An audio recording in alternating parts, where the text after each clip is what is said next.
Nous ne pouvons pas précisément savoir que c'est le BDS, mais nous sommes au courant qu'il y a des forces BDS et anti-israéliennes en Afrique du Sud et qui travaillent pour salir la réputation d'Israël dans ce pays, parmi les citoyens de ce pays et ailleurs.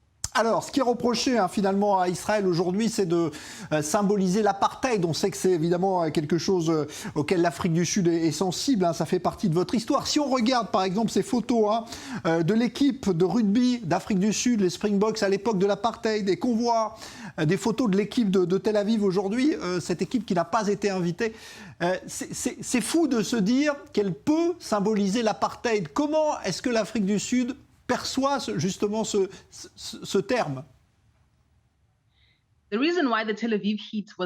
Il y a une raison pour laquelle l'équipe Heat Tel Aviv a participé.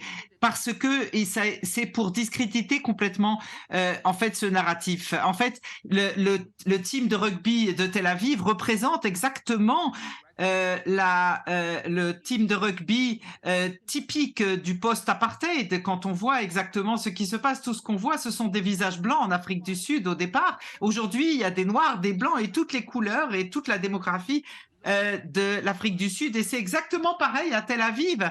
C'est une équipe très variée. Et donc, c'est le lobby anti-israélien d'Afrique du Sud qui ne voulait pas voir l'équipe de Tel Aviv qui représente la diversité multiethnique de la population de Tel Aviv, qui est exactement à l'inverse de l'apartheid. Donc, il n'y a aucune corrélation.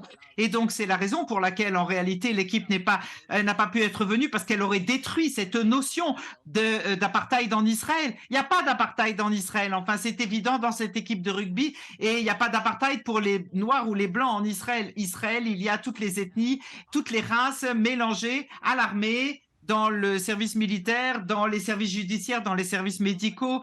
Il n'y a pas d'apartheid en Israël, enfin.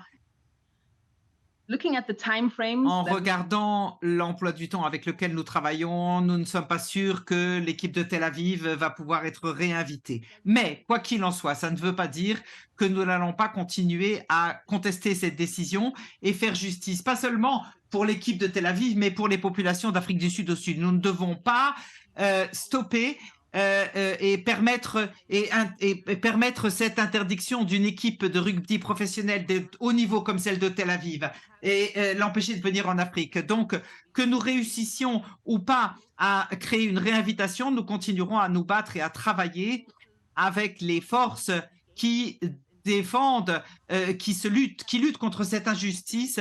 Et nous allons défier et contester cette extrêmement mauvaise décision qui a été prise par la Fédération de rugby internationale.